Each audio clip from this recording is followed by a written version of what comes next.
Salut les patouilleurs, bienvenue dans cette nouvelle vidéo d'unboxing qui sera consacrée au décor Gang Warzone de chez Mantic. Un immense merci à Johnny de chez Mantic Games qui m'a envoyé cette très belle boîte et ce superbe décor pour que je puisse vous le présenter aujourd'hui et pour que je puisse le réutiliser plus tard pour des tutos de peinture. On est donc en présence du Gang Warzone de la gamme Terrain Crate. Donc de chez Mantic, une belle boîte. On sent qu'il y a du monde à l'intérieur. Et au dos, on découvre le contenu. Donc, on peut faire exactement ce qu'on a ici, mais quelque chose de très important immédiatement. Le système modulaire Mantic vous invite très fortement à faire ce que vous voulez. Vous pouvez faire ça exactement avec le contenu de cette boîte, mais vous pouvez faire une infinité d'autres décors dans tous les sens. Ça, on le reverra plus tard. Donc, si on regarde le petit descriptif, on a donc 250 pièces plastiques, dont 144 connecteurs, ce qui nous fait 106 panneaux, comme ça, 106 pièces, et les connecteurs, on verra ce que c'est.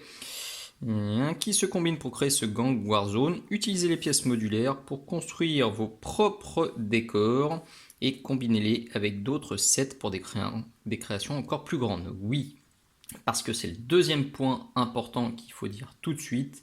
Ce décor, donc le Gang Warzone, il est compatible avec tous les autres décors de la gamme, que ce soit des boîtes qui sont passées, pour des boîtes, compatibles avec des boîtes actuelles, et normalement c'est un système qu'ils doivent conserver, donc les futures boîtes seront aussi compatibles. Donc c'est les deux intérêts fondamentaux de cette gamme de terrains, et c'est pour ça que je les adore, parce que c'est combinable à l'infini, et au fur et à mesure qu'on achète des boîtes, eh ben, on les combine, on rajoute des éléments, on les customise, et ça permet d'agrémenter sa table et son terrain de jeu petit à petit. À l'ouverture, on découvre 4 points Mantic, les points qui sont cumulables et échangeables sur la boutique en ligne de Mantic. Donc on peut échanger ça contre des figurines exclusives. Hop, et on déballe. Comme d'hab, avec Mantic, on a une double boîtounette, donc avec un gros fond. Et on a tous les décors qui sont emballés dans des petites pochettes. Alors si vous ne connaissez pas déjà les systèmes de chez Mantic et puis le jeu pour lequel c'est destiné, à savoir Dead Zone, je vous invite à zioter cette vidéo-là. Parce que Dead Zone, c'est un excellent jeu. Je joue à 2 jeux d'escarmouche avec mon fiston, 2 jeux d'escarmouche futuristes, parce que c'est ce que je préfère. Et il y a Dead Zone et un autre copain, dont je vous reparlerai aussi plus tard. Mais en tout cas, Dead Zone, c'est un de mes énormes chouchous. Et dans la boîte de base que je vous avais présentée, il y a donc beaucoup de décors qui sont bien sûr compatibles avec ce qui est présenté dans cette boîte-là. Donc je vais ouvrir un petit peu les sachets. Et un petit peu de tout, c'est un petit peu, je vais dire, le bazar. C'est en vrac, quoi. C'est pas trié. Là, on a des barricades, on a des caisses, des lampadaires. Là, on a des portes. Ça, c'est plutôt du sol. On a des renforts latéraux. Là, on a des pièces un peu plus cassées. Vous voyez, c'est un petit peu dans tous les sens. Donc, ce que je vais faire, je vais déballer, je vais en assembler, et puis je vais vous montrer concrètement à quoi ça ressemble et ce qu'on peut faire avec les décors Mantic. Là, il me reste plus qu'un petit fond de boîte parce que j'ai déjà composé ces 2 grands décors avec. Et là, c'est tout ce qui me reste pour faire un autre décor et ou des petites ruines. Alors, les décors modulables de chez Mantic, ça se présente comme ça. On a toujours des éléments qui ont les mêmes cotes extérieures. Vous voyez, on peut tous les empiler. Ça fera toujours la même taille. Sauf certaines pièces comme les passerelles, vous voyez, où on a un demi. On a aussi des petites palissades comme ça qui sont un peu moins hautes, mais elles font la même longueur. Hop, hop, on a ça. Bref, vous avez compris, c'est toujours la même cote. Et vous avez autour 1, 2, 3, 4, 5, 6, 7, 8 trous. Alors parfois il y en a un peu moins, mais ces trous vont vous servir à insérer des connecteurs. Ces fameux connecteurs dont on parlait à l'arrière de la boîte. tac, tac. Ils sont de deux types.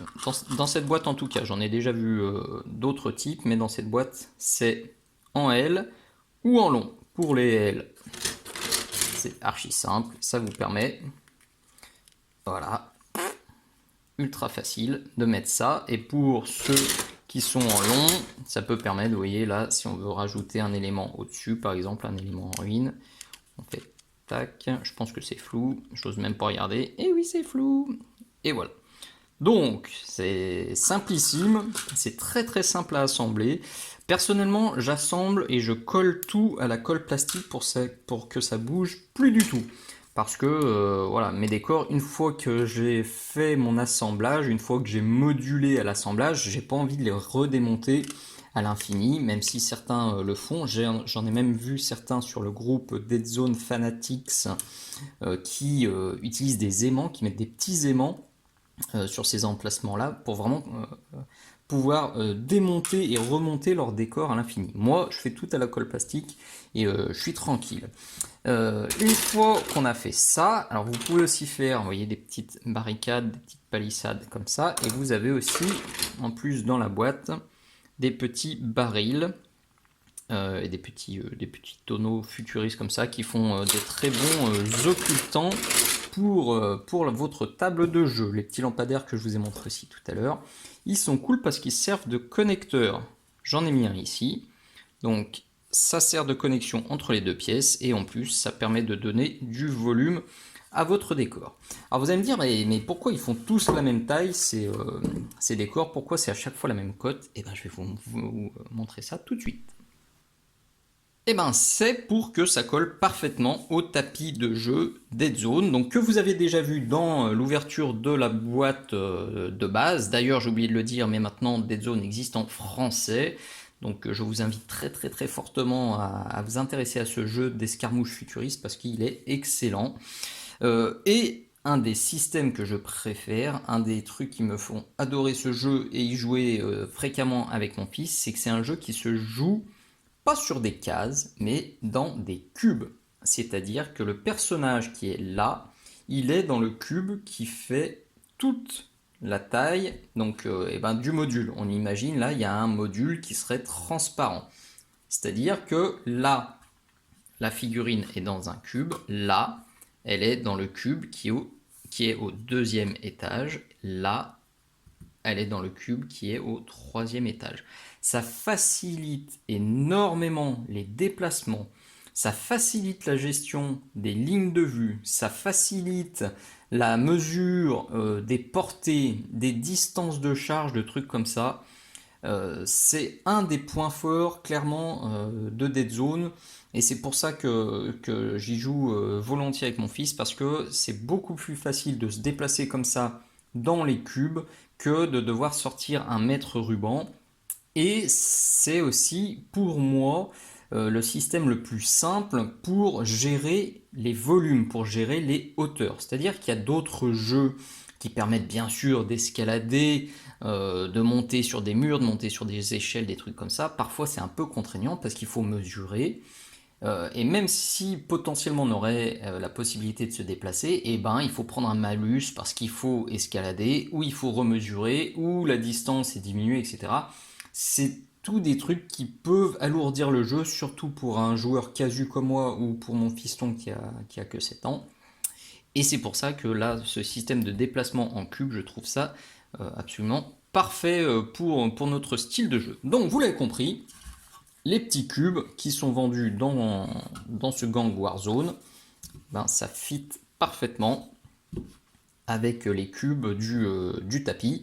Donc cette tour qui pourrait faire une tour de 3 étages, si j'étais un peu bizarroïde, je pourrais très bien l'imaginer couché comme ça.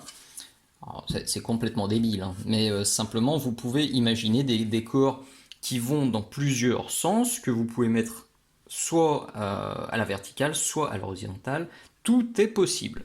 Je vous remontre le contenu exact de la boîte.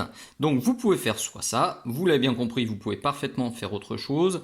Alors moi j'ai choisi des trucs un peu différents, alors notamment parce que eux c'est vrai qu'ils aiment, enfin ça les dérange pas d'avoir des modules qui tiennent que sur deux côtés ou juste par une petite languette. Ça permet de faire quelque chose de plus large, mais j'avoue que perso je préfère avoir des assises un peu plus stables, au moins sur trois côtés. Et même quand c'est sur trois côtés, j'aime bien renforcer sur le quatrième pour que vraiment ça bouge pas. Mais je suis un petit peu zinzin, un peu perfectionniste, vous me connaissez. Alors là, je vous ai évidemment beaucoup parlé de Dead Zone et de Mantic, mais ces décors-là, s'ils sont pas des jeux auxquels vous jouez, si c'est pas vos décors actuels et que vous avez peur que ce soit pas compatible, et ben vous pouvez arrêter de flipper tout de suite. Je vais vous montrer que ça marche aussi parfaitement bien avec d'autres décors. Attention, c'est l'instant gerbouille mal éclairé avec son tout pourri pour conclure en beauté cette vidéo. Je viens de bricoler cette petite table vite fait pour jouer cet après-midi avec mon fiston et vous le voyez, j'ai bricolé avec des décors Dead Zone. Ici, on a des occultants AT43. Ça, c'est des petites ruines de Necromunda. Ça, c'est le gros décor que vous avez probablement reconnu, que je vous ai déjà fait en tuto sur la chaîne. Vous avez aussi les bidons qui sont en tuto sur la chaîne. Ça, c'est du micro art. On a les petits copains qui sont ici. Ça, c'est donc du 40K. C'est la collection Conquest. Et vous le voyez, eh ben, nos décors Dead Zone, ils se marient parfaitement là-dedans. Ça colle nickel. On peut même mettre des ruines 40K là au milieu, ça dénote pas du tout. Tout est à la même échelle. Et moi, l'idée là, sur cette table, dans cette configuration, c'est de me faire une zone industrielle avec des containers, avec des petits chars, des petits tracteurs pardon, qui réparent, et là plutôt un quartier d'habitation, et ben, on inversera comme ça avec mon fiston. Tout le fond de la table on l'utilise pas parce que comme voilà, il a 7 ans, il a les bras encore un petit peu courts, et donc on se joue nos parties, on se fait nos parties sur une table qui fait 90 de long et sur seulement 60 cm de large. Ça suffit largement pour s'éclater, et vous voyez, au moins ça fait comme ça une table qui est très très dense en décor, et on voit que j'ai encore énormément de tutos de peinture à faire et des heures de peinture à faire, et ça tombe bien, ça fait partie de mes projets pour fin 2023 et pour une grosse partie de l'année 2024. Une grosse partie de l'année 2023, j'ai focus sur Blitzball et sur Blood Bowl.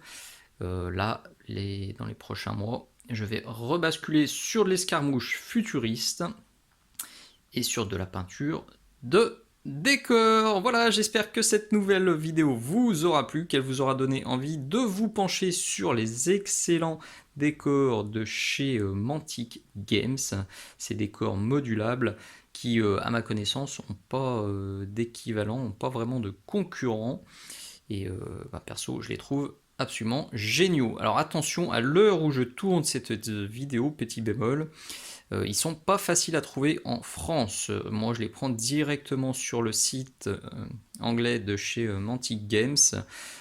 Tout simplement parce que à l'heure où je tourne cette vidéo, le grossiste français, le revendeur français de chez Mantic, ne les a pas dans son catalogue. Donc les boutiques françaises ne peuvent pas encore les commander. J'ose espérer que d'ici la sortie de cette vidéo, et ben ça aura changé, et si c'est pas le cas, j'espère que cette vidéo fera changer les choses, et ou que vous serez nombreux à demander à vos boutiques si vous pouvez commander ces décors, et du coup ça fera bouger un petit peu les choses. Personnellement, c'est des décors qui me plaisent à 3000%, donc vous les reverrez très très très bientôt sur la chaîne. Merci d'être allé jusqu'au bout, à très très bientôt, ciao ciao.